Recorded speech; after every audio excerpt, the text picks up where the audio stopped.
Hay cosas que uno entierra con los muertos y cree que ahí se quedan. Las guarda en silencio, donde nadie las vea, y aprende a vivir encima de ese peso, como si no existiera. Durante años, durante décadas enteras, funciona, hasta que un día deja de funcionar. Doña Encarnación Robledo llevaba 40 años viviendo así, 40 años cargando, un papel que nunca debió existir, y la mañana en que su nieto entró al cuarto con esos documentos en la mano, ella supo que ya no había nada que esconder, porque aquello no era un error, era el pasado, regresando para cobrar. Si usted sabe lo que es vivir con algo que nunca se dijo, quédese. Y si esta historia le toca en algún lugar que nadie ve, déjenos su like y suscríbase a Cuentos del Viejo Campo, porque aquí hay silencios que tarde o temprano siempre encuentran la forma de hablar. Doña Encarnación Robledo llevaba 40 años parada sobre ese piso. 74 años de edad, manos que habían ordeñado vacas antes del amanecer, que habían firmado contratos con presidentes municipales, que habían enterrado a un marido y criado 4 hijos sin pedirle ayuda a nadie. 40 años al frente de la hacienda La Merced, en los valles centrales de Oaxaca, en ese rincón del mundo donde el viento baja de la sierra cargando olor a copal y tierra húmeda, donde los ahuehuetes crecen tan altos que uno tiene que doblar el cuello para ver dónde terminan, donde los zanates llenan el silencio de la tarde con ese ruido metálico que los habitantes del valle aprenden a no escuchar de tanto que está. 40 años siendo la señora Robledo, la que no cede, la que no llora en público, la que sabe exactamente cuántas hectáreas tiene y cuántas vacas pastan en cada potrero y cuántas arrobas de maíz produce la milpa en año bueno.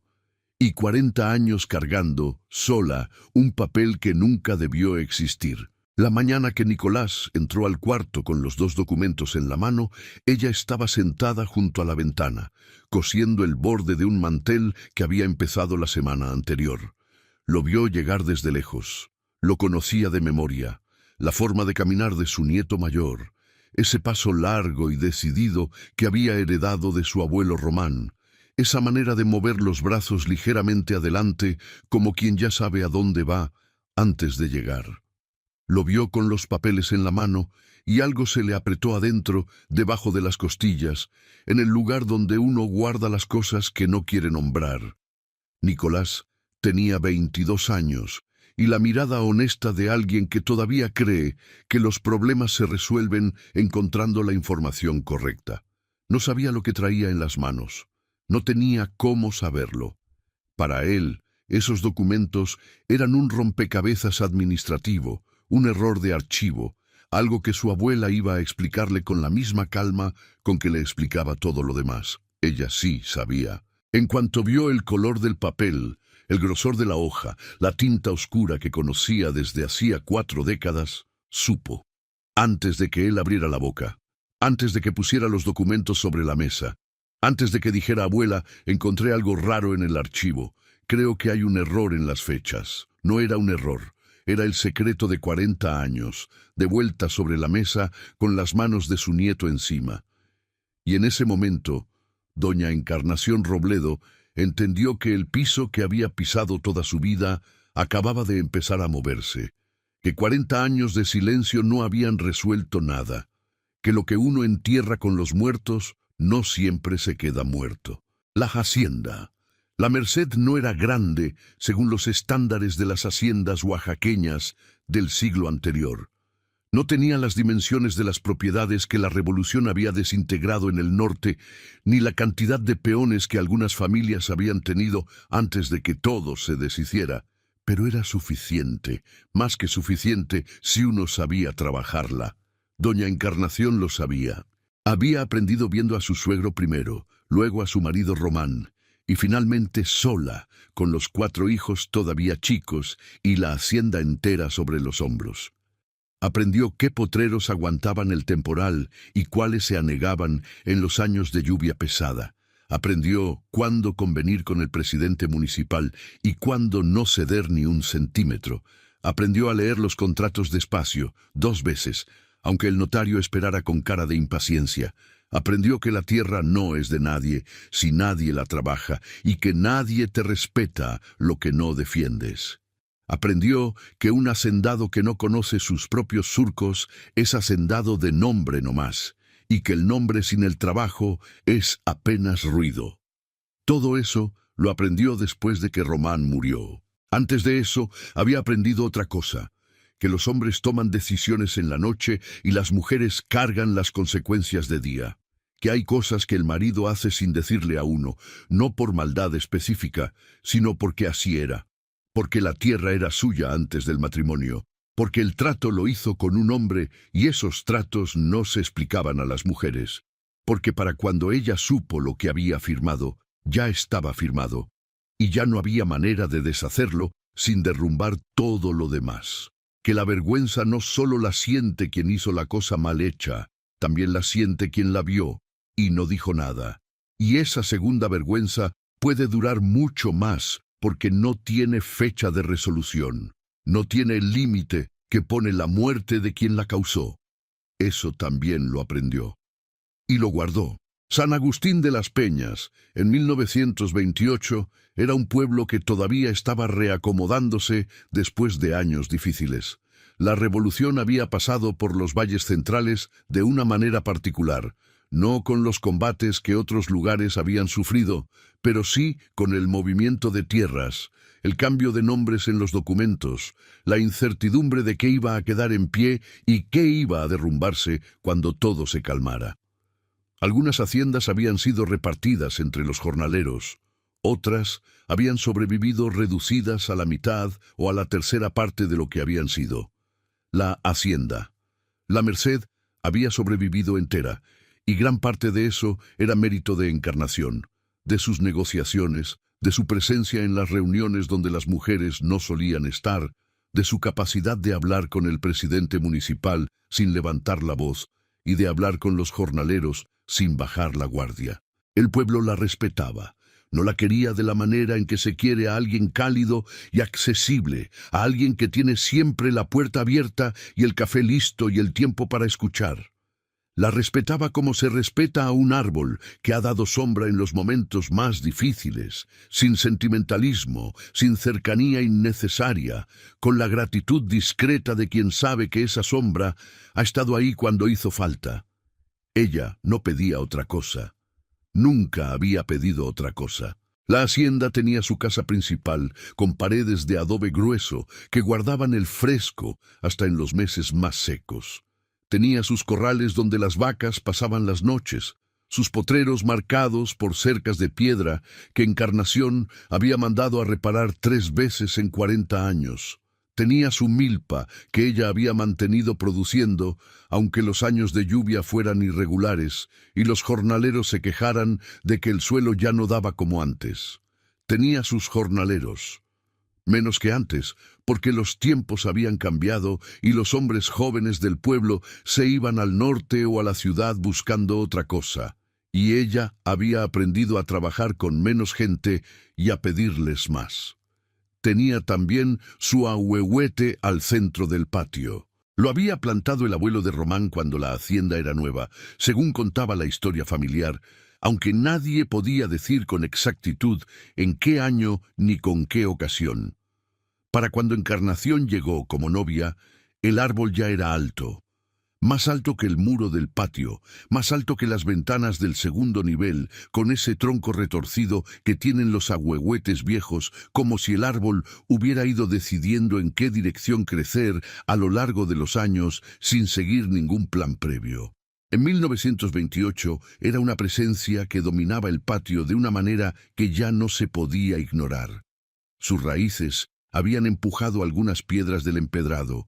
Su copa daba sombra a casi todo el espacio en las tardes, y en temporada de lluvia, sus ramas goteaban horas después de que el aguacero había parado, como si el árbol tardara en soltar lo que había recibido. Encarnación lo miraba todos los días.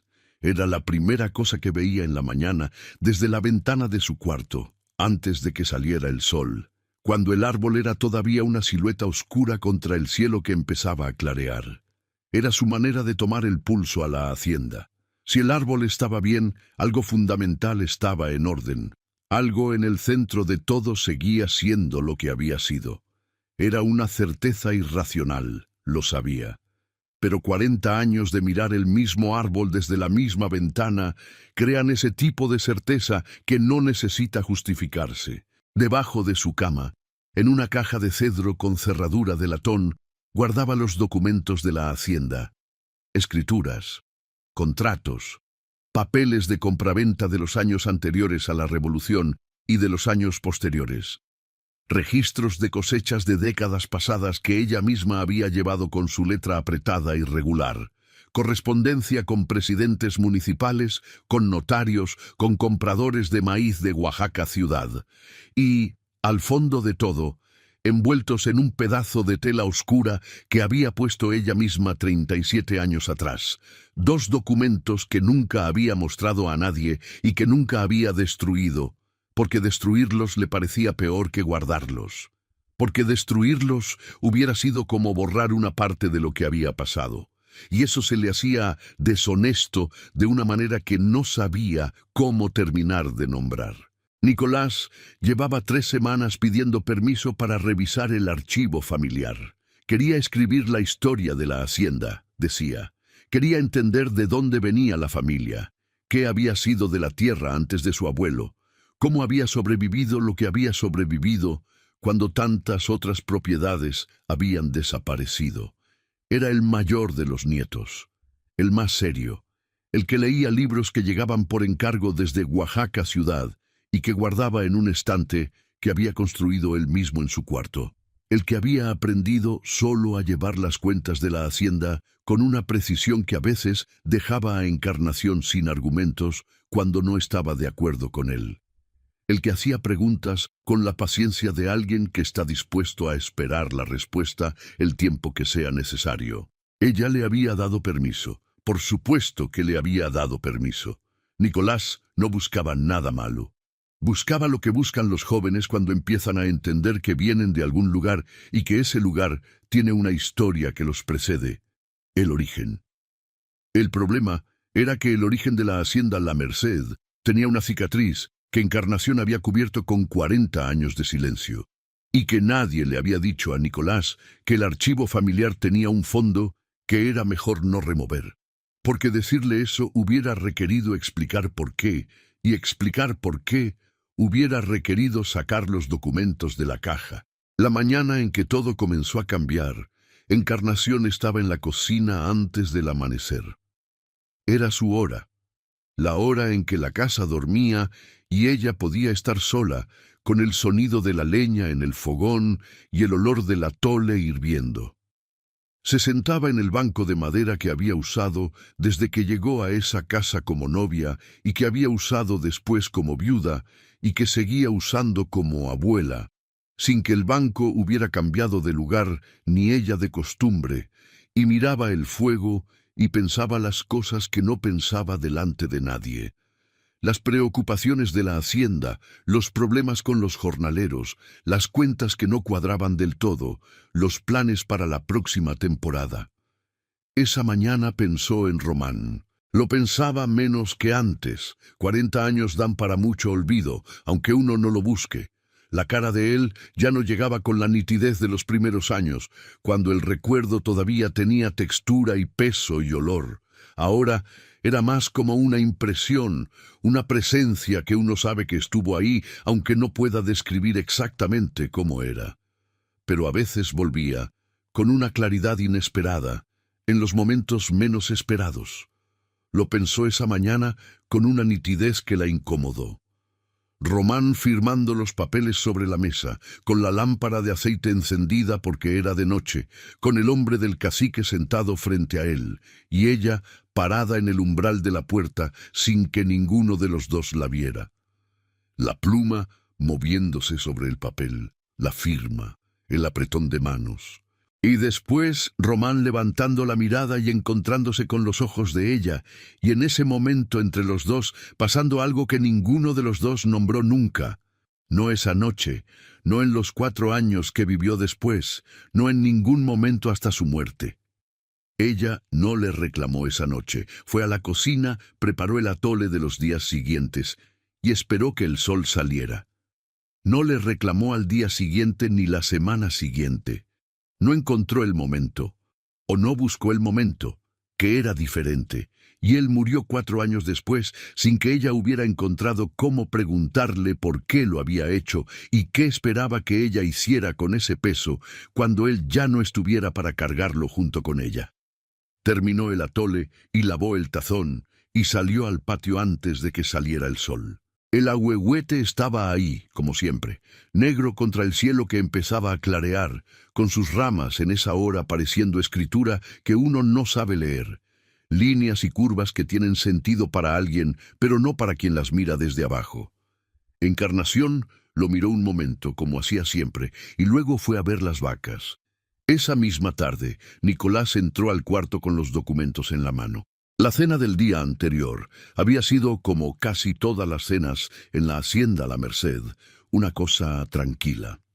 Nicolás había hablado de los documentos que estaba revisando. No de esos dos en específico, sino del archivo en general, de los contratos de los años anteriores a la Revolución, de los registros de cosechas, de las cartas entre su abuelo Román y personas que él no conocía.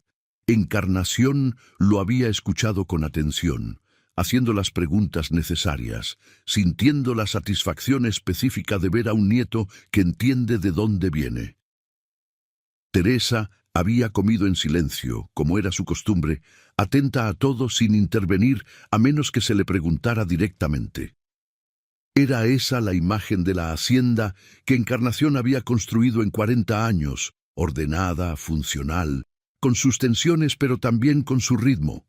Un lugar donde las cosas tenían su nombre y su lugar, donde las preguntas que importaban tenían respuesta, donde el trabajo que se hacía tenía resultado visible. No había sabido, sentada en esa cena del día anterior, que esa imagen estaba a horas de cambiar. La relación entre Encarnación y su cuñado don Aurelio Robledo era de esa clase que se sostiene por las formas y no por el afecto.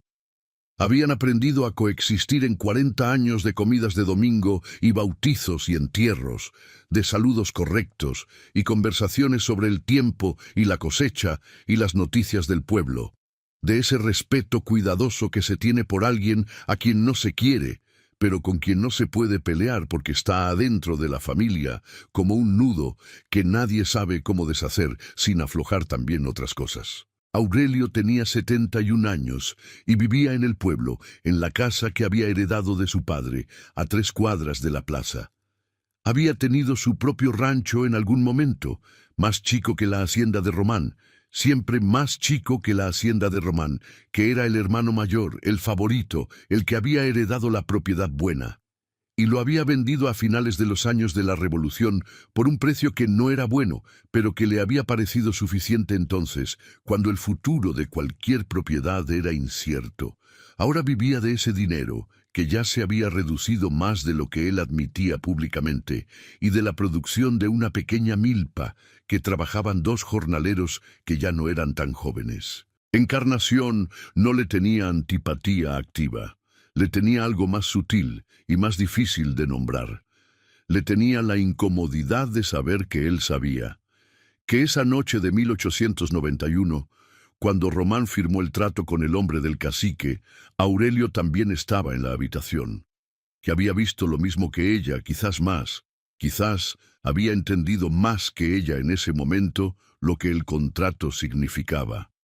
Que durante 40 años los dos habían cargado el mismo conocimiento sin hablarlo nunca entre sí, como 2 personas que presencian un accidente grave en un camino y se separan cada una por su lado sin cruzar una sola palabra. Esa incomodidad la había mantenido a distancia de él de una manera que era difícil de explicar, pero que cualquiera que los observara con atención podía percibir.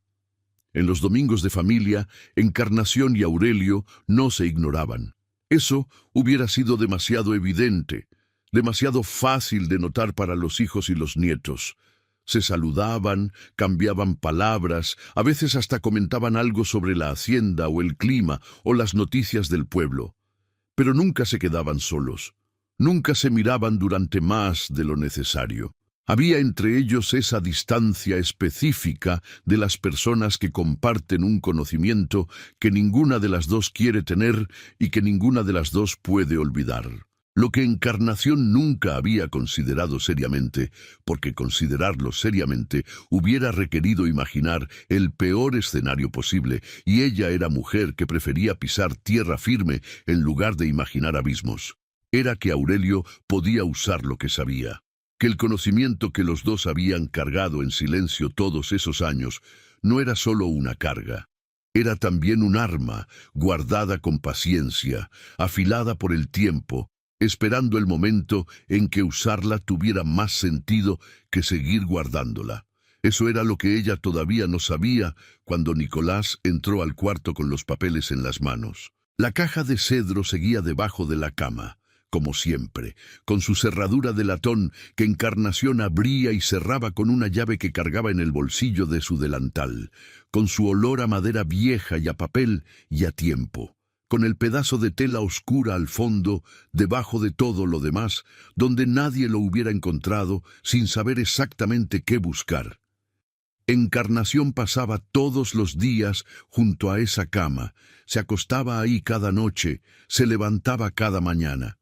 40 años pasando encima de ese secreto sin que nadie lo oliera, sin que nadie preguntara, sin que nadie buscara en el lugar equivocado.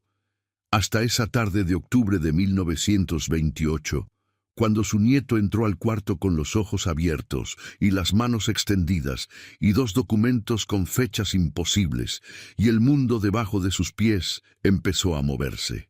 Nicolás puso los documentos sobre la mesa con el cuidado de alguien que maneja algo valioso sin saber exactamente cuánto vale. Los acomodó uno junto al otro, los alineó con cuidado, los alisó con la palma de la mano. Tenía esa manía, ordenar las cosas físicamente antes de hablar de ellas, como si el orden de los objetos le diera estructura para los argumentos. Encarnación lo había visto hacer eso desde que era chico.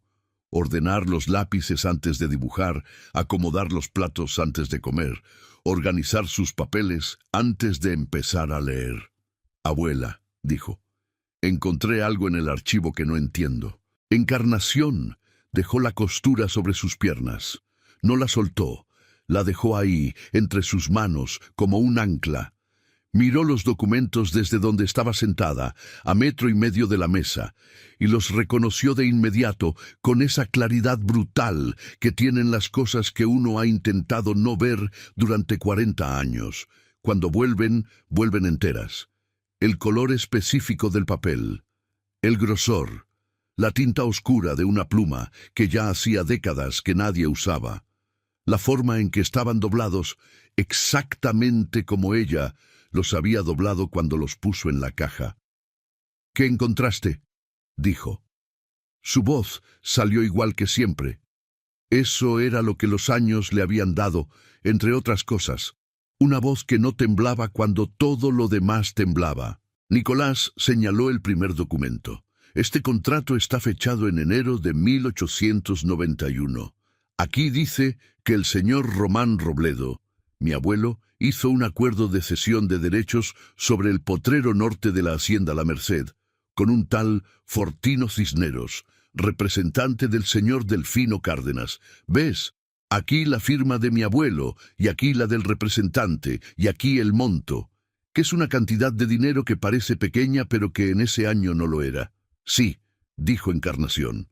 «Veo. Ahora mira este». Nicolás puso el segundo documento junto al primero, alineándolo con la misma precisión. «Este es de 1892.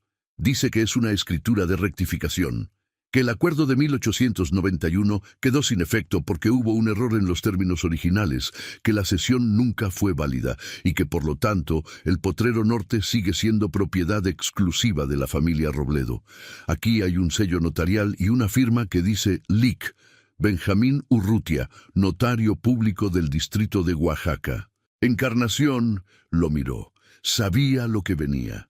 Lo había sabido en el momento en que vio los papeles en la mano de Nicolás.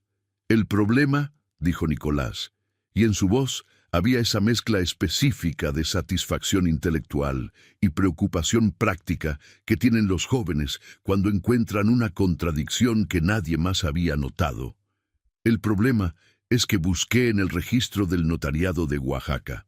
Fui específicamente por eso, porque los documentos de este tipo siempre tienen número de registro.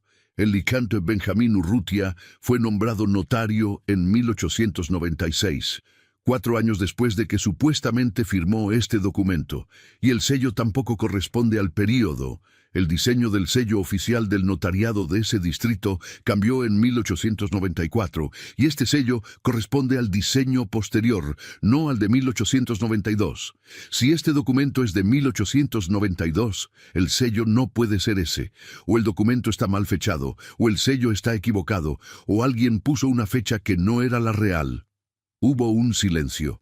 Encarnación miró a su nieto. 21 años. Cumpliría los 22 en noviembre. Todavía era 21. Con la frente limpia del que no ha hecho nada malo. Con los ojos de alguien que genuinamente no entiende lo que encontró y genuinamente quiere que alguien se lo explique, que ella se lo explicara, que hubiera una explicación simple, de archivo mal organizado, o de copias equivocadas, o de errores del escribano que pasaban en esa época. Ella podría habérsela dado. Hubiera sido fácil.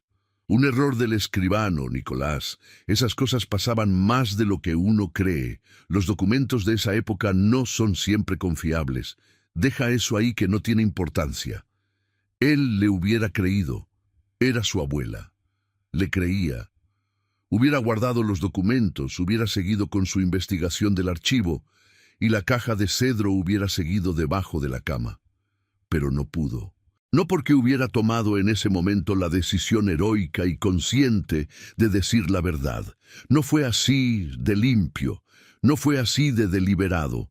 Fue que al ver los dos documentos sobre la mesa, al ver las fechas imposibles y la firma de Urrutia y la tela oscura con la que ella misma los había envuelto, y que Nicolás no había reconocido como lo que era, al verlos ahí, fuera de la caja, en plena luz de la tarde oaxaqueña que entraba por la ventana, algo se le soltó adentro. No de golpe, no como una ruptura, como cuando se afloja un nudo que llevaba demasiado tiempo apretado. Primero una fibra, luego otra, luego el nudo entero cediendo en una sola tensión larga que no produce ruido, pero que deja todo diferente. «Guarda esos documentos», le dijo a Nicolás. «Guárdalos en la caja donde los encontraste y no los saques de ahí hasta que yo te diga». «Pero, abuela, ¿qué significa?» «Nicolás, guárdalos». Él la miró, reconoció el tono. Ese tono que ella usaba cuando había tomado una decisión y no había argumento que la moviera, cuando hablar más era desperdiciar palabras.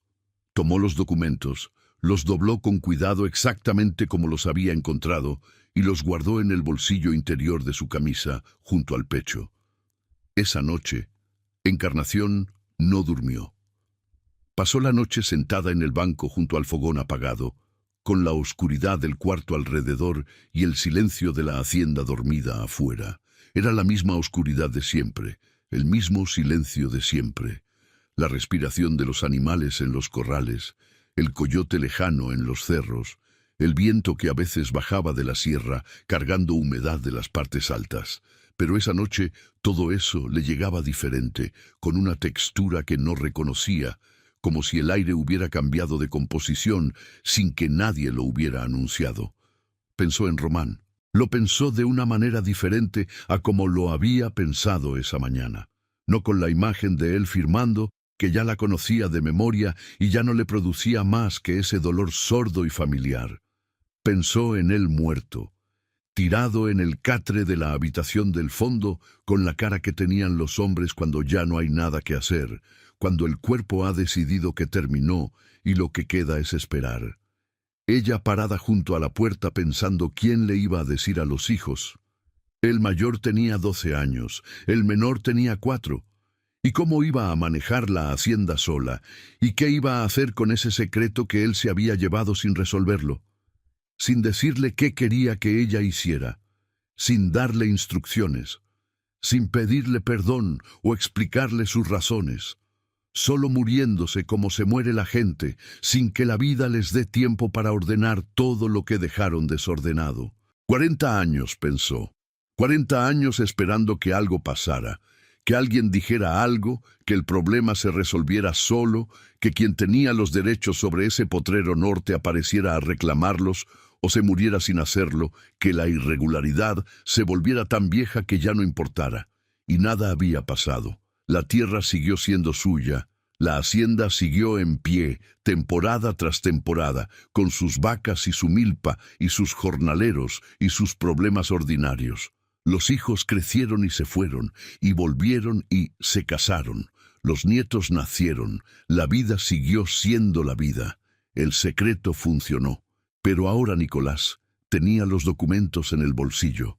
Y en algún lugar del pueblo, en la casa de la calle, que quedaba a 3 cuadras de la plaza, Aurelio Robledo sabía que su sobrino había estado en el archivo. Ella no lo sabía todavía. Eso vendría después, con Teresa. Pero algo en la inquietud de esa noche, algo que no era solo preocupación por los documentos, sino por algo más que no terminaba de nombrar, le decía que el tiempo que le quedaba para pensar se estaba acabando de una manera que no había sentido antes. Cuando salió el sol, fue al corral, ordeñó las vacas con las manos que hacían ese trabajo de memoria, desayunó sola frente al fogón y mandó llamar al lic. Benjamín Urrutia. El licenciado Benjamín Urrutia tenía 68 años y llevaba más de 30 ejerciendo el notariado en San Agustín de las Peñas. Era un hombre delgado, de movimientos precisos, de esos que parecen más altos de lo que son, porque siempre están derechos. Hablaba poco y escuchaba mucho, esa combinación que distingue a los notarios buenos de los que solo saben redactar documentos. Tenía la capacidad particular de no mostrar sorpresa ante nada de lo que le contaran, que era un rasgo profesional pero también de carácter. Era alguien que había visto demasiado en 30 años de notariado de pueblo para escandalizarse por lo que la gente hace cuando cree que nadie está mirando. Conocía a Encarnación desde antes de que ella llegara a la hacienda. La había conocido de niña, cuando su padre venía al pueblo por asuntos de comercio y la traía consigo porque era la mayor y ya ayudaba con las cuentas. Había sido él quien certificó la escritura de la hacienda después de la muerte de Román, quien firmó los contratos con los jornaleros a lo largo de los años, quien actuó como testigo en los acuerdos con el presidente municipal, cuando la revolución hizo necesario renegociar los términos de uso de la tierra. Había conocido a Encarnación en todos sus papeles: la hija, la novia, la esposa, la viuda, la administradora, la abuela. 40 años de documentos firmados entre los dos. Lo que Nicolás había encontrado en el archivo no tenía la firma del lic, Benjamín Urrutia Real. Tenía la firma de alguien que se había hecho pasar por él, o que había usado su nombre sobre un documento producido en una fecha muy posterior a la que indicaba.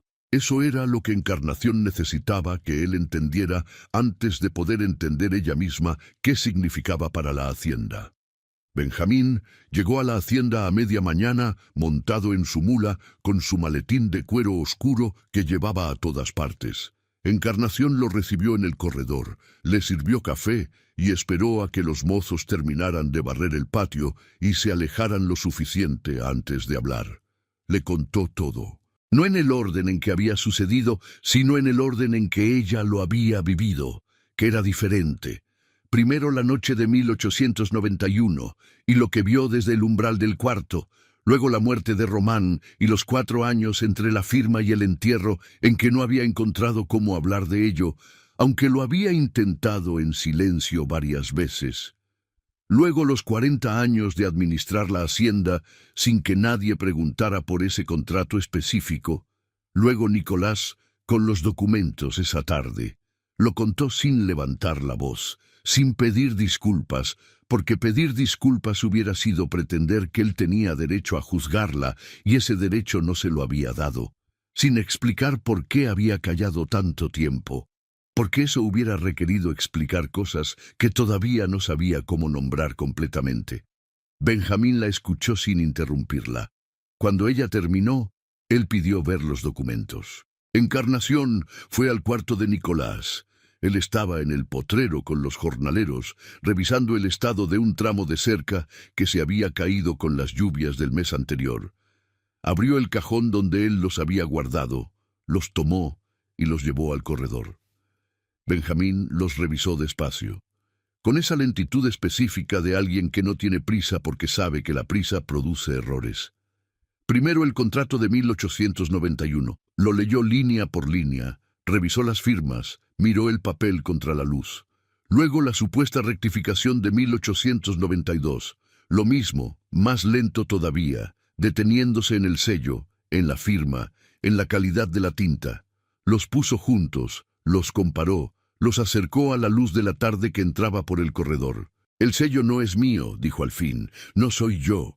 Mi nombre está ahí, pero el sello no es del notariado de ese periodo, y la firma tiene un trazo que no reconozco como mío de ningún año en que he ejercido. Alguien tomó mi nombre y lo puso sobre un documento que se hizo en una fecha muy posterior a la que indica. ¿Quién?, preguntó Encarnación. Eso no lo sé todavía, pero si el documento de rectificación es falso, y lo es, entonces el acuerdo de 1891 nunca fue anulado de manera válida. El potrero norte de la Merced, según ese contrato, tiene una cesión de derechos a nombre de los representantes de Delfino Cárdenas que nadie ha reclamado en 37 años, pero que legalmente sigue existiendo. Encarnación lo miró, ahí estaba, dicho en voz alta, con las palabras precisas del lenguaje legal que ella había aprendido a entender en 40 años de administrar una propiedad. Ya no era solo un peso debajo de su cama, era una realidad con consecuencias reales que no dependían de si ella lo nombraba o no. ¿Quién puede reclamar esa cesión?, dijo. Benjamín tardó un momento antes de contestar. El heredero de los derechos originales, si ese contrato se considera válido, o cualquier persona que pueda demostrar haber adquirido esos derechos de manera legítima. ¿Aurelio Robledo podría? Otra pausa, más larga. Benjamín miró el patio antes de contestar. Si Aurelio tiene documentos que lo vinculen con los derechos que ese contrato establece, si tiene algún tipo de cesión o compraventa de esos derechos, y si puede demostrar que ese vínculo es legítimo, podría intentarlo. Sí.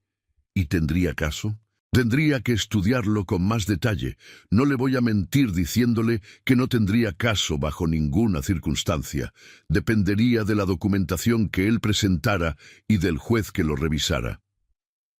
Encarnación miró el ahuehuete al centro del patio.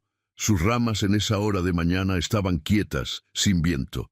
Un zanate pasó volando entre ellas sin detenerse, negro y rápido, y desapareció hacia el otro lado de la barda. ¿Cuánto tiempo tengo?, preguntó. ¿Para qué? Para decidir qué hacer. Benjamín cerró su maletín con ese movimiento suyo de siempre, deliberado y sin apuro. La miró de una manera que ella reconoció.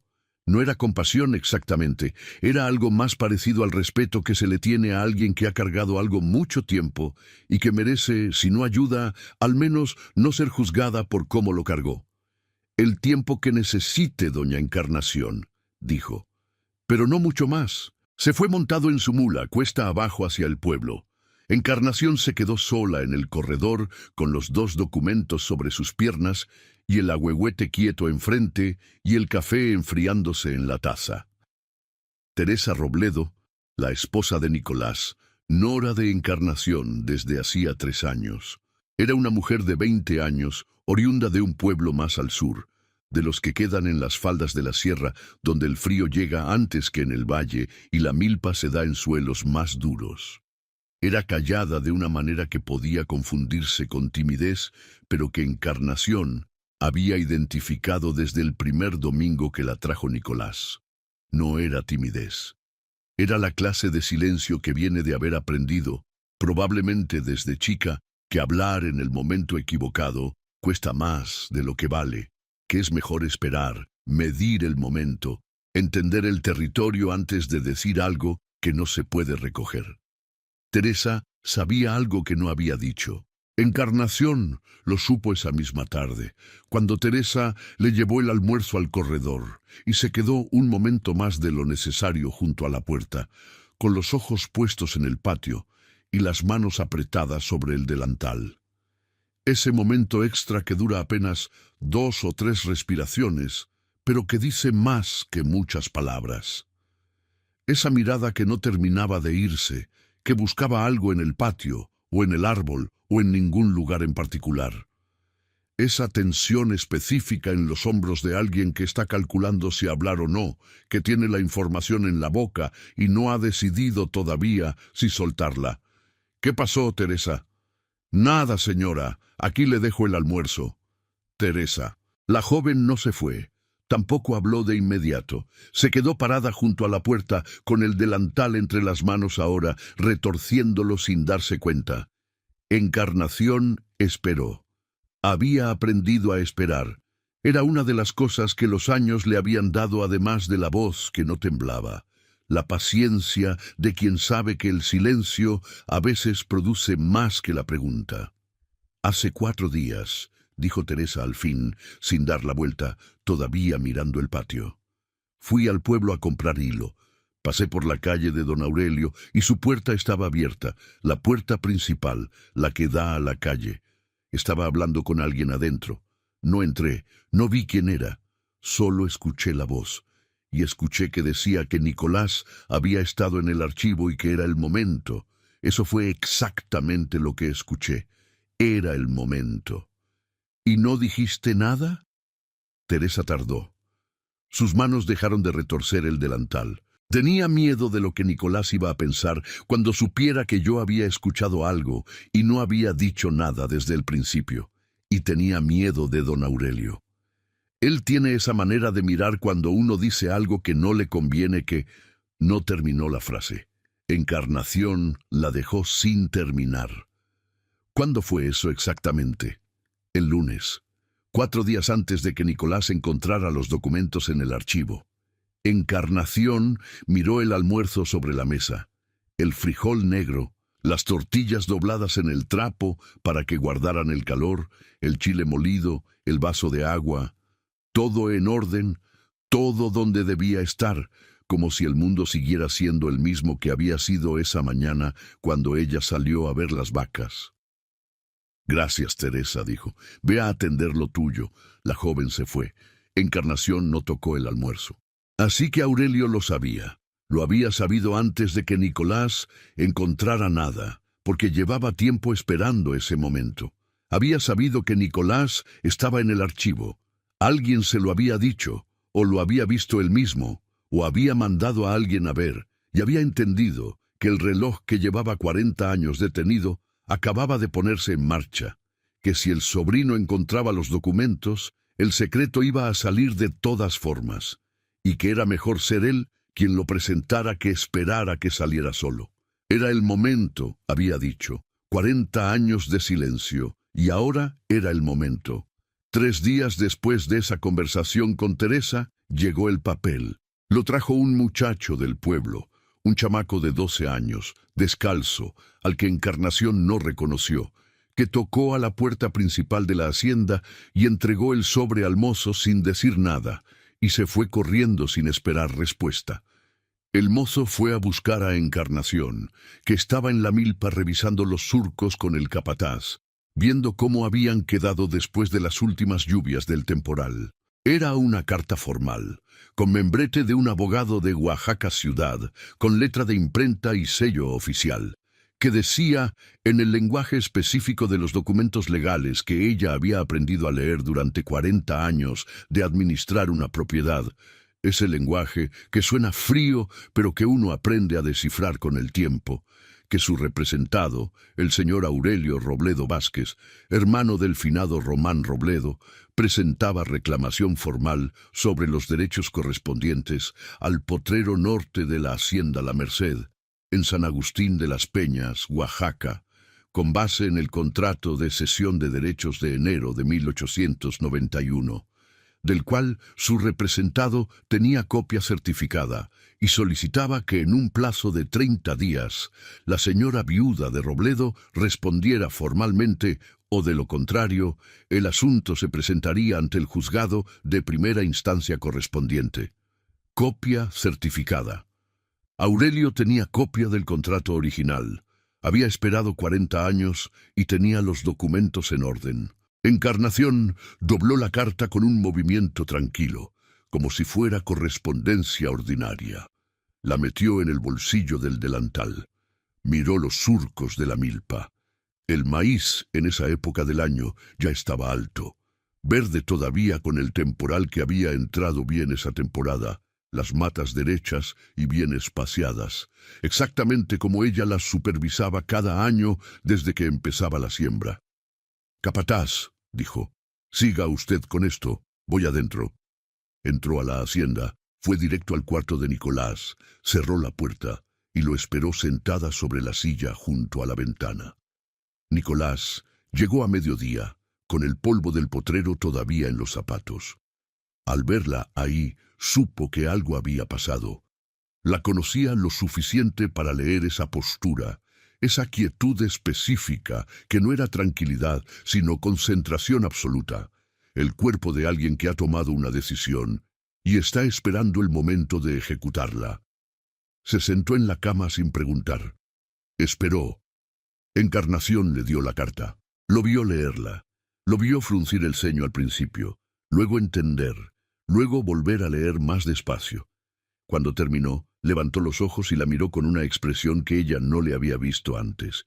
No era exactamente enojo, era algo más complicado y más difícil de nombrar. Era el momento específico en que alguien descubre que el suelo bajo sus pies tiene una grieta que lleva mucho tiempo ahí y que nadie le había mostrado. ¿Los documentos que encontré en el archivo tienen que ver con esto? Sí. ¿Tú sabías que existían? Sí. Nicolás puso la carta sobre sus rodillas. Afuera, los zanates hacían su ruido de mediodía. Ese escándalo metálico que subía y bajaba como marea, que los habitantes de los valles centrales aprenden a no escuchar de tanto que está. Pero en ese cuarto, en ese silencio entre los dos, el sonido de los zanates era lo único que existía. ¿Desde cuándo lo sabes? Desde 1891. Él absorbió eso. 37 años. Toda su vida y más, de un secreto que su abuela había cargado sola, sin decírselo a nadie, sin buscar ayuda, sin que nadie que lo conocía supiera que existía. Encarnación lo vio procesarlo. Lo vio también hacer lo que hacen los jóvenes honestos cuando descubren algo que no esperaban. Antes de juzgar, buscar entender. ¿Por qué no dijiste nada nunca? Encarnación miró por la ventana. El ahuehuete estaba ahí, con sus ramas quietas en el calor del mediodía, porque cuando lo supe ya estaba hecho, y tu abuelo era el que lo había firmado, dijo, porque si lo decía se iba a caer todo lo que él había construido, y yo tenía 4 hijos que criar y una hacienda que manejar sola, y no sabía cómo hacer las 2 cosas al mismo tiempo, y porque me dije que si nadie lo reclamaba en 10 años, el problema se había resuelto solo con el tiempo. «Y los 20 años después de los 10», dijo Nicolás. «Y los 30». Era una pregunta justa, la más justa de todas las que hubiera podido hacer. Los años que pasan sin que uno tome una decisión no son años en que la decisión desaparece, dijo Encarnación. Son años en que la decisión crece sola. Yo lo fui sabiendo de a poco, pero para cuando lo supe de verdad ya eran 20 años y luego 30, y para entonces el silencio ya no era solo el secreto de Román, también era mío. Y ya no sabía cómo empezar a deshacerlo sin derrumbar lo que habíamos construido encima. Nicolás se levantó, fue a la ventana, puso las manos sobre el marco y estuvo así un momento, de espaldas a ella, mirando el patio. El ahuehuete, los corrales al fondo, el empedrado con las raíces del árbol empujando algunas piedras. «¿Qué hacemos ahora?», dijo.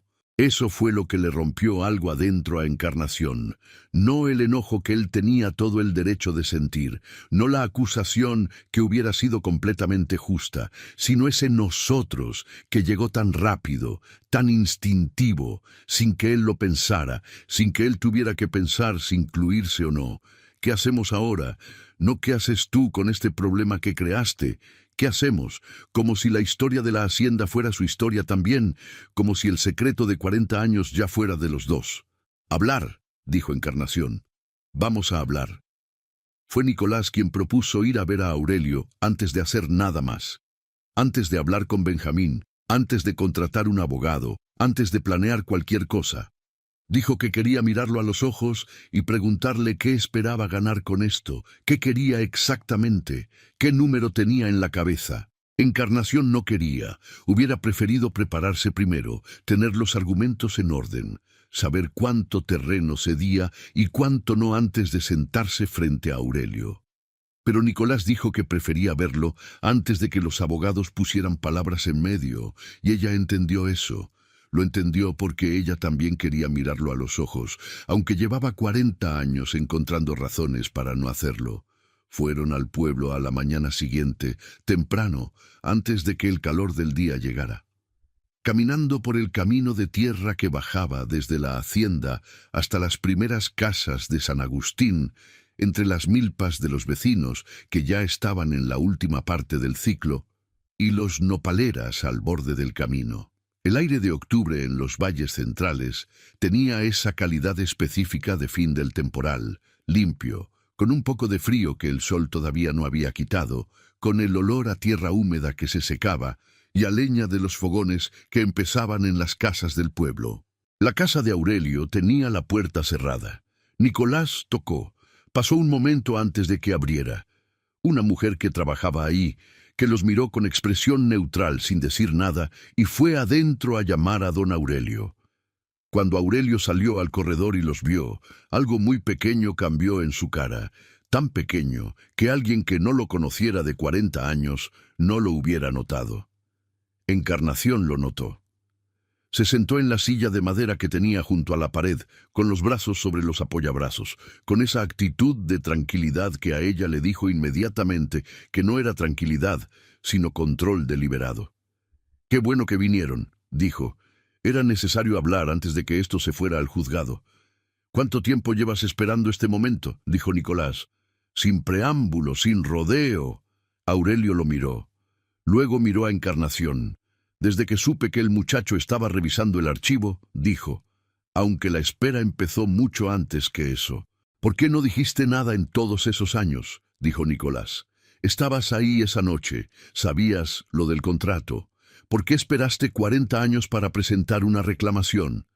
Porque no tenía los documentos suficientes para que prosperara. El contrato original lo tenía Fortino Cisneros, que era quien había actuado como representante.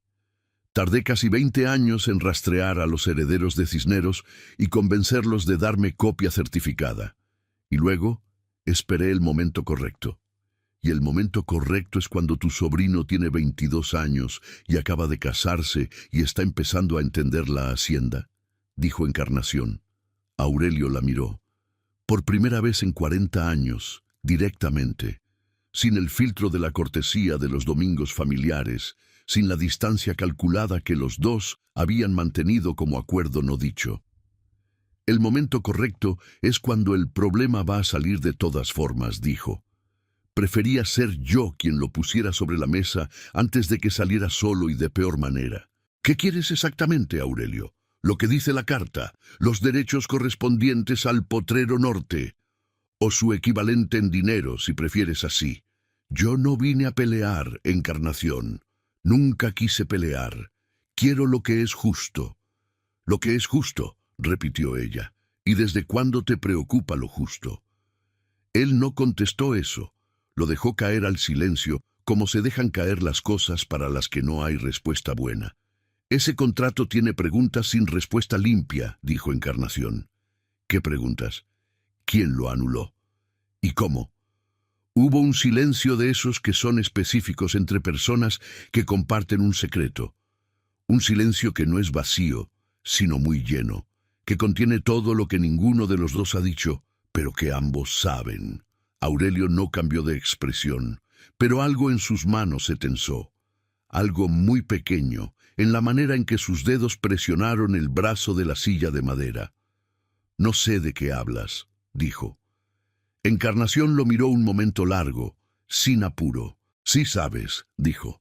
«Y ese es el problema de los secretos, Aurelio. Cuando uno los guarda, los otros también los guardan. Y cuando uno los suelta, los otros también los sueltan». Se levantó. Nicolás se levantó también. Salieron a la calle sin esperar respuesta y caminaron de regreso a la hacienda con el sol ya subiendo y el calor de octubre comenzando en los valles centrales.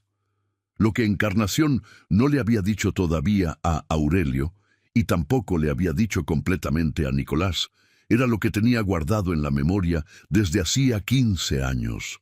El nombre de Fulgencio Cisneros y lo que ese nombre significaba.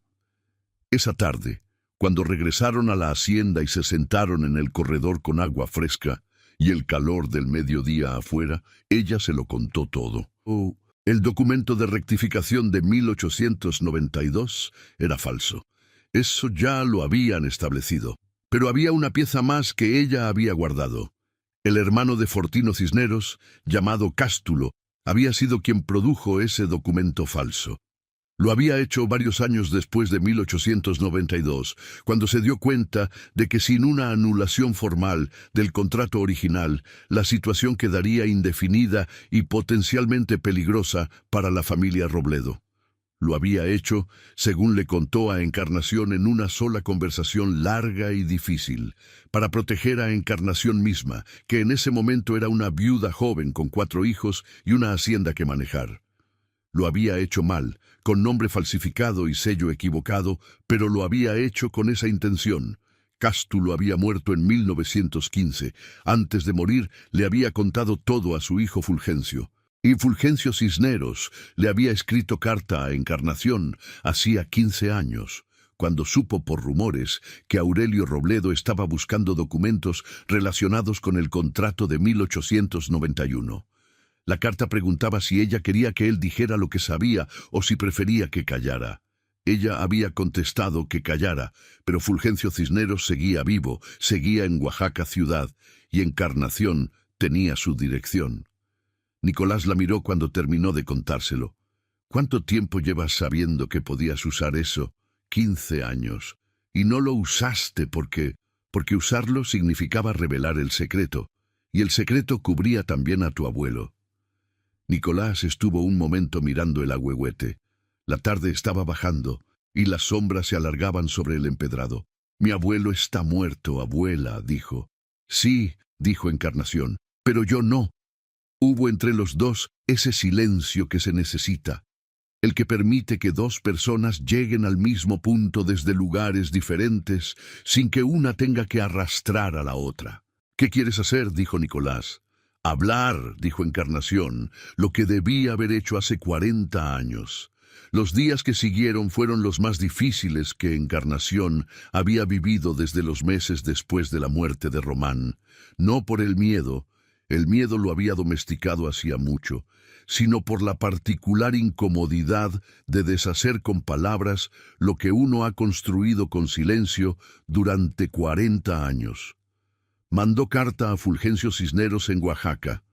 La escribió de noche, a la luz de la lámpara, con su letra que no había cambiado mucho en 40 años. Apretada, regular, sin adornos. La carta era breve. El momento había llegado, como los dos habían sabido que podía llegar, y si él seguía dispuesto a decir lo que sabía, ella necesitaba que viniera. Fulgencio contestó en una semana. Estaría en San Agustín antes de que terminara el plazo de los 30 días. Mientras esperaba, Encarnación habló con sus hijos. Esta fue la parte que más le costó, más que la carta, más que las conversaciones con Nicolás y Benjamín, más que 37 años de cargarlo sola. Habló con ellos uno a uno, en orden de edad. Les contó la noche de 1891, la firma, la muerte de Román, el silencio de 40 años, los documentos que Nicolás había encontrado, la carta de Aurelio. Todo. Sin adornos y sin disculpas, porque pedir disculpas antes de que ellos preguntaran hubiera sido presuponer lo que ellos sentirían, y eso no era su lugar. Los primeros días, después de cada conversación, fueron difíciles. El mayor no le habló en 3 días, no como castigo deliberado, sino porque necesitaba ese espacio para procesar, y él era de los que procesan en silencio. La segunda, que había heredado el temperamento de Román, lloró con la clase de enojo que no sabe a dónde ir y que se mezcla con tristeza hasta que uno no sabe bien qué está sintiendo.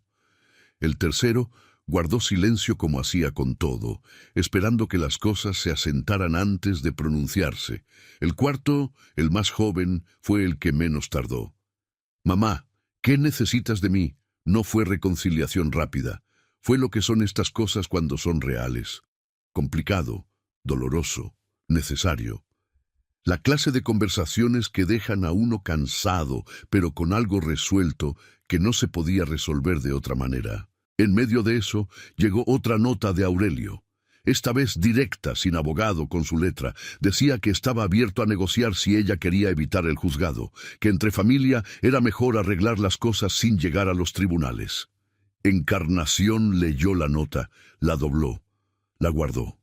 No contestó. Teresa buscó a Encarnación una tarde de esas semanas, cuando Nicolás estaba en el potrero y la hacienda estaba quieta. Llegó al corredor con los ojos que tenía cuando había pensado mucho tiempo en algo y necesitaba decirlo antes de que se le gastara el valor. «Señora», dijo, «quiero decirle algo. Siéntate». Teresa se sentó. Puso las manos sobre las rodillas, las manos quietas. Esa postura suya, de quien se prepara para decir algo difícil. «Cuando le dije lo que escuché en casa de don Aurelio», dijo, «debí haberle dicho también que no era la primera vez. Hace 2 años, en la fiesta del Santo Patrón, escuché a don Aurelio hablando con alguien que no pude identificar. Dijo algo sobre los documentos y sobre la hacienda. No entendí bien en ese momento, pero ahora sé que llevaba tiempo preparando esto. ¿Por qué no lo dijiste antes?» Teresa bajó los ojos. «Porque no estaba segura de lo que había escuchado. Y porque tenía miedo de meterme en algo que no me correspondía. Soy la nora, señora. Llegué de fuera. No quería que pensaran que yo inventaba problemas donde no los había. No quería que Nicolás pensara que yo lo complico todo». Encarnación la miró. Reconoció ese miedo. No exactamente igual al suyo, pero de la misma familia. El miedo de hablar cuando uno no está seguro de si su voz tiene lugar. El miedo de que crean que uno exagera o que busca problemas. «Tu lugar está donde tú decidas que está», dijo Encarnación. «En esta hacienda, en esta familia, si dices la verdad, tu lugar está, siempre estuvo». Teresa la miró. Algo en ella se asentó. No del todo, pero de esa manera en que las personas se asientan cuando alguien les dice que pertenecen a algo y lo dice en serio, sin condiciones. «¿Puedo decir lo que sé cuando sea necesario?» «Sí», dijo Encarnación, «cuando llegue el momento, sí». Fulgencio Cisneros llegó a San Agustín de las Peñas el día 27 del plazo. Era un hombre de 54 años, delgado, con la cara de los que cargan algo durante mucho tiempo y han aprendido a hacerlo sin que se les note. Llegó en la mañana con un maletín viejo que evidentemente había hecho ese viaje antes. Encarnación lo recibió en el corredor con el lic. Benjamín Urrutia presente. Testigo neutro, presencia formal, alguien cuya firma daba peso legal a lo que se iba a decir. Fulgencio abrió el maletín. Adentro había una carta escrita de puño y letra de su padre Cástulo antes de morir en 1915. La carta describía lo que había hecho. El documento de rectificación de 1892 lo había producido él mismo, con ayuda de un escribano de Tlacolula que ya no vivía, usando el nombre del lic, Benjamín Urrutia, sin su conocimiento. Lo había hecho para proteger a la señora viuda de Robledo y a sus hijos de una situación legal que él creía que podía usarse en su contra. Lo había hecho con buena intención y con mala ejecución. Benjamín leyó la carta 2 veces. Luego la puso sobre la mesa. Esto establece que el documento de rectificación fue producido sin mi conocimiento y con mi nombre falsificado, lo que significa que ese documento es inválido, lo que a su vez significa que el contrato de 1891 nunca fue anulado de manera legítima. Los derechos de cesión sobre el Potrero Norte siguen siendo de los herederos de Cárdenas, y yo soy el único heredero vivo de esa línea, dijo Fulgencio. Silencio. Encarnación lo miró. Luego dijo, ¿y qué quiere hacer con esos derechos? Mi padre hizo algo deshonesto, dijo Fulgencio. Lo hizo con buenas intenciones, pero lo hizo mal. Yo he cargado eso casi 40 años. No vine a quitarle nada, doña Encarnación. Vine porque usted me llamó y porque creo que era tiempo de que esto se resolviera de manera que los dos pudiéramos vivir sin seguir cargándolo. Propongo que el LIC Urrutia certifique mi testimonio sobre el documento falso, que quede registrado y que a cambio los derechos sobre el Potrero Norte queden cancelados formalmente. Yo los cedo a la Hacienda sin pago, porque es lo correcto. ¿Por qué?, dijo Encarnación. Porque soy el hijo de un hombre que actuó mal, y no quiero ser el que se beneficia de eso. Benjamín asintió. Arreglable todo eso. Complicado, con papeleo y tiempo, pero arreglable, siempre y cuando Aurelio no tuviera documentos adicionales. Aquí está el problema, dijo Benjamín. El señor Aurelio ya presentó reclamación formal basada en el contrato de 1891. Si se establece que la rectificación es falsa, él va a argumentar que el contrato original es válido y que los herederos de Cárdenas le cedieron esos derechos. Le cedieron, dijo Encarnación. Fulgencio apretó los labios. Mi madre le vendió algo a Aurelio Robledo en 1921. Yo era joven y no entendí bien qué era. Cuando crecí y pregunté, ella dijo que había sido una deuda vieja, pero ahora entiendo que fue una cesión de derechos sobre el contrato de 1891. El silencio que siguió ocupó el corredor entero. Encarnación cerró los ojos un momento. Los abrió. O sea que Aurelio compró los derechos de un contrato que nunca fue anulado, y lleva 7 años esperando el momento de usarlos. Benjamín la miró. Doña Encarnación, dijo, el silencio también tiene firma, y la suya lleva 40 años vencida. Ella lo miró. Era la frase más corta y más exacta que nadie le había dicho en 40 años, sin compasión ni crueldad, solo la cosa dicha en voz alta de la manera en que solo puede decirse cuando es completamente verdad. Lo sé, dijo Encarnación, por eso estoy aquí. La reunión con Aurelio se fijó para el día 29 del plazo, en la sala del lique Benjamín Urrutia, que era el lugar neutral que el notario había propuesto, su escritorio, su espacio, su presencia como árbitro, y que ninguno de los dos había rechazado porque rechazarlo hubiera significado preferir el juzgado, y ninguno de los dos quería eso todavía. Encarnación llegó con Nicolás. Fulgencio Cisneros llegó solo, con su maletín viejo. El LIC.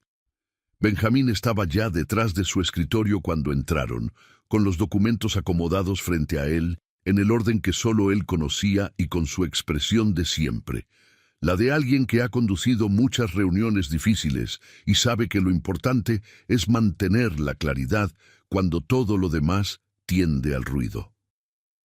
Aurelio llegó 10 minutos tarde.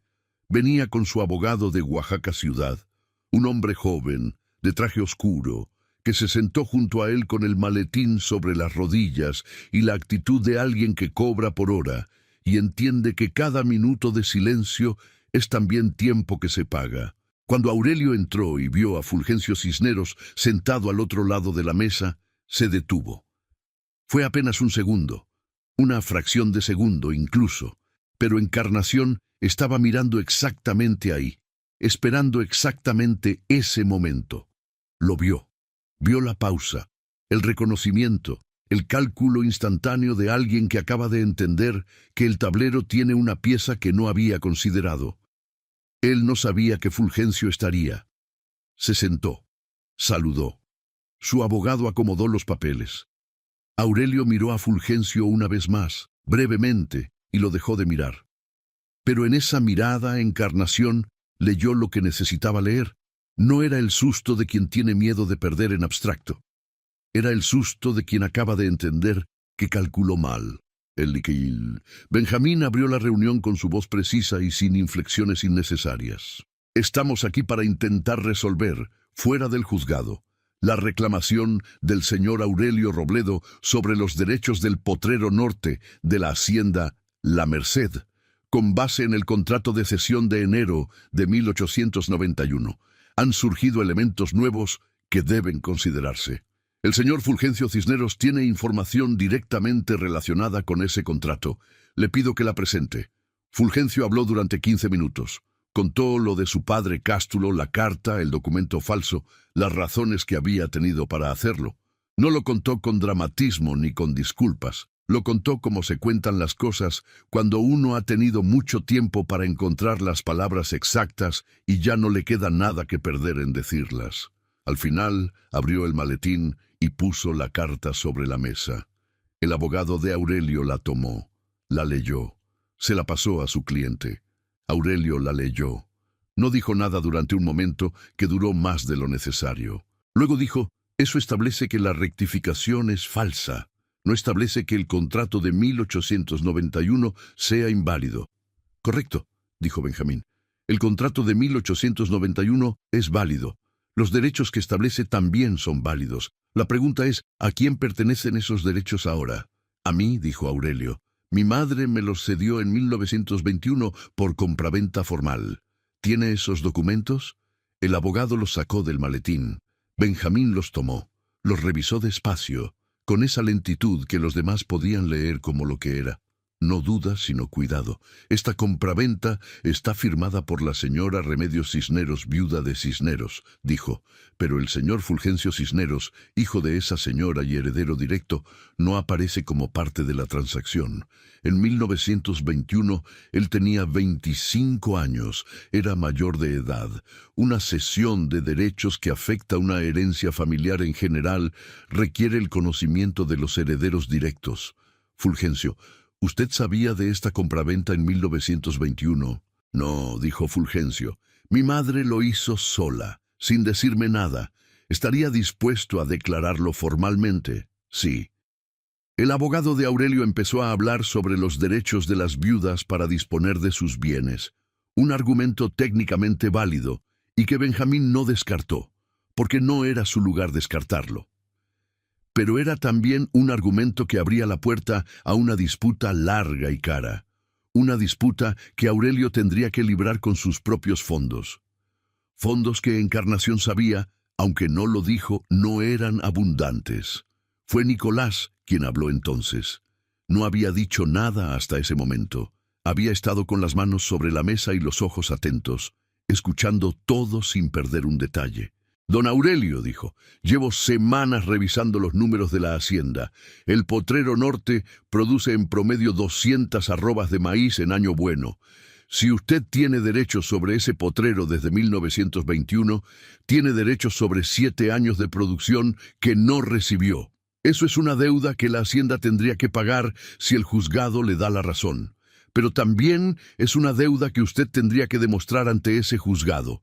Y para eso necesita que la compraventa de su madre sea reconocida como válida sin el consentimiento del heredero directo. ¿Y usted está diciendo? Dijo el abogado. Estoy diciendo que hay un camino largo y uno corto. El camino largo puede durar años y nadie sabe quién gana. El camino corto es que don Aurelio retire la reclamación a cambio de una cantidad única que la hacienda le paga como reconocimiento de que existió un conflicto real que merece resolución. ¿Qué cantidad? Nicolás dijo una cifra. No era pequeña. Equivalía a 2 años de producción del potrero, en números que él había calculado despacio y bien. Era suficiente para que Aurelio viviera con cierta comodidad por varios años, si lo administraba con cuidado. Y era también, sin que Nicolás lo dijera explícitamente, suficiente para que aceptar fuera más razonable que pelear. Aurelio miró a su abogado. El abogado levantó ligeramente los hombros. Ese gesto que en el lenguaje de los abogados significa podría ser peor. Fue entonces cuando Teresa entró. Encarnación la vio llegar por la puerta de la calle. Había venido sola, con el chal sobre los hombros, con los ojos que tenía cuando había tomado una decisión, y ya no la estaba discutiendo con ella misma. «Perdonen que interrumpa», dijo. «Soy Teresa, esposa de Nicolás Robledo». Benjamín asintió brevemente que continuara. «Quiero decir algo sobre cuándo el señor Aurelio decidió presentar esta reclamación. 4 días antes de que Nicolás encontrara los documentos, escuché al señor Aurelio decirle a alguien que era el momento, que Nicolás estaba en el archivo y que era el momento. Lo que eso significa es que el señor Aurelio no presentó esta reclamación porque encontrara nueva información legal. La presentó porque creyó que el secreto iba a salir de todas formas y prefirió ser el primero en presentarlo». Silencio. Aurelio la miró con la cara de alguien que acaba de perder una pieza que creía que nadie había visto. «Eso no cambia la validez de los derechos», dijo el abogado. «No», dijo Benjamín, «pero establece el contexto de la reclamación, y ese contexto tiene peso si esto llegara a un juzgado». Fue el momento en que Aurelio tomó su decisión. Encarnación lo vio hacerlo. Lo vio en la manera en que sus manos se soltaron del borde de la mesa, en la manera en que su espalda se acomodó diferente en la silla. No era rendición total. Era el cálculo frío de un hombre que entiende cuando el terreno ya no da para más. Habló en privado con su abogado. El abogado habló con Benjamín. 20 minutos de intercambios en voz baja, mientras Encarnación y Nicolás y Teresa esperaban sentados sin hablar, con el sonido de la calle afuera, el paso de una carreta, las voces de alguien que venía del mercado, los pájaros en los árboles de la plaza. El acuerdo fue este. Aurelio retiraría la reclamación formal a cambio de la cantidad que Nicolás había propuesto. Fulgencio Cisneros daría testimonio formal de que el documento de rectificación de 1892 era falso y cedería sus derechos sobre el Potrero Norte a la Hacienda La Merced. El Lic. Benjamín certificaría todo. El asunto quedaría resuelto sin juzgado y sin sentencia pública. No era victoria limpia, no podía serlo, no después de 40 años. Era lo que era.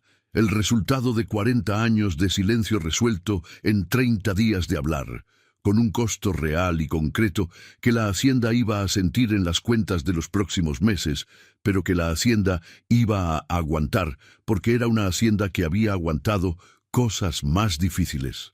Cuando salieron a la calle, el sol de octubre estaba ya en la mitad del cielo. El aire tenía ese olor de los valles centrales cuando el temporal termina.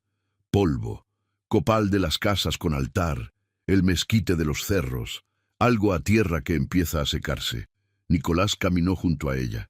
Teresa caminaba un paso atrás, como era su costumbre, pero esta vez con los hombros diferentes, con la postura de alguien que ha hecho algo que le costó y que sabe, sin que nadie se lo confirme, que lo hizo bien. «¿Cómo te sientes?», dijo Nicolás. Encarnación pensó en la pregunta. Era una pregunta que merecía una respuesta real, no la respuesta fácil. 40 años de silencio y 30 días de hablar dejaban una sensación que no se resumía en una sola palabra. No era alivio, no todavía, no era alegría. Era algo más parecido a lo que siente uno cuando baja de un lugar muy alto y los pies finalmente tocan tierra plana. Las rodillas todavía recuerdan el esfuerzo. Los pulmones todavía se están ajustando, pero el piso ya no se mueve. «Ya no se mueve. Más liviana», dijo al fin. Siguieron caminando hacia la hacienda. El acuerdo tardó 2 semanas más en formalizarse con todos los papeles que el Lic. Benjamín exigió. Hubo revisiones, copias certificadas, registros. Benjamín fue meticuloso. Era su manera, siempre lo había sido, y Encarnación lo agradeció porque esa meticulosidad significaba que cuando todo quedara registrado, quedaría bien registrado, sin ambigüedades, sin huecos por donde algo pudiera filtrarse después. El día que firmaron el último documento, Encarnación fue sola al patio, cuando todos se habían ido. Estaba anocheciendo. El ahuehuete era negro otra vez contra el cielo que se apagaba en naranja y morado, igual que esa mañana del principio cuando había pensado en Román y había salido a ver las vacas, y la tarde había traído a Nicolás con los documentos. El árbol no había cambiado, los valles centrales no habían cambiado, San Agustín de las Peñas no había cambiado, ella sí, no de una manera que los demás fueran a notar fácilmente. No era el tipo de cambio que se ve en la cara o en la manera de caminar. Era de los cambios que suceden en el lugar donde uno guarda las cosas que carga, cuando de pronto ya no tiene que cargarlas. Fue al cuarto. Sacó la caja de cedro de debajo de la cama, la puso sobre la cama y la abrió. Los documentos que importaban ya no estaban ahí. Estaban en el archivo del LIC. Benjamín, certificados, registrados, con toda la historia que les correspondía, la verdadera historia, la completa, no la versión que 40 años de silencio habían construido encima.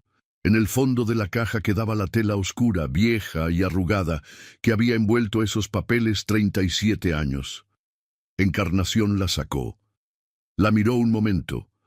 La dobló con cuidado, igual que la había puesto hacía tanto tiempo, y la dejó sobre la colcha de la cama. Luego cerró la caja vacía y la volvió a poner debajo de la cama. Aurelio Robledo firmó el retiro de su reclamación sin más palabras que las necesarias. No hubo conversación adicional. El domingo de familia del mes siguiente mandó recado de que no se sentía bien. El mes después tampoco vino. Encarnación no mandó a preguntar. No lo perdonó. No en el sentido de borrar lo que había hecho. 40 años de espera calculada, de silencio usado como estrategia, de guardar un arma para usarla en el momento de mayor ventaja, eso no se borraba con un papel firmado. Pero tampoco era algo que ella necesitara cargar ahora. Ya tenía suficiente con lo que había cargado durante 40 años. Lo que sí hizo, en esas semanas, fue entender algo que no había terminado de entender. Que Aurelio también había cargado su propio silencio, que había sabido desde 1891 lo mismo que ella y que también lo había guardado sin saber bien qué hacer con ello, también esperando un momento que tardó décadas en llegar. Que el resentimiento que lo movía, la convicción de que Román siempre fue el favorito, de que la hacienda buena nunca debió quedarle a él solo, era un resentimiento real, construido en décadas de verse en el lugar equivocado de la comparación, aunque no justificara lo que hizo. Las personas que hacen cosas malas casi nunca las hacen desde un lugar completamente vacío. Eso no era compasión, era algo más frío y más exacto. Era entender, y entender, a sus 74 años, le parecía suficiente. Nicolás y Teresa se quedaron en la hacienda. Era lo que ya habían planeado. Meses antes de todo esto, habían decidido quedarse a trabajar la tierra, aprender lo que Encarnación sabía y que todavía no les había enseñado del todo. Pero ahora, esa decisión tenía un peso diferente al que tenía antes. No era el peso de heredar algo sin complicaciones, sin historia, sin cicatrices. Era el peso de heredar algo con todo lo que le pertenecía, con los años buenos y con los que no lo fueron, con los documentos en el archivo y con la historia que esos documentos contaban, con el ahuehuete que seguía creciendo en el centro del patio.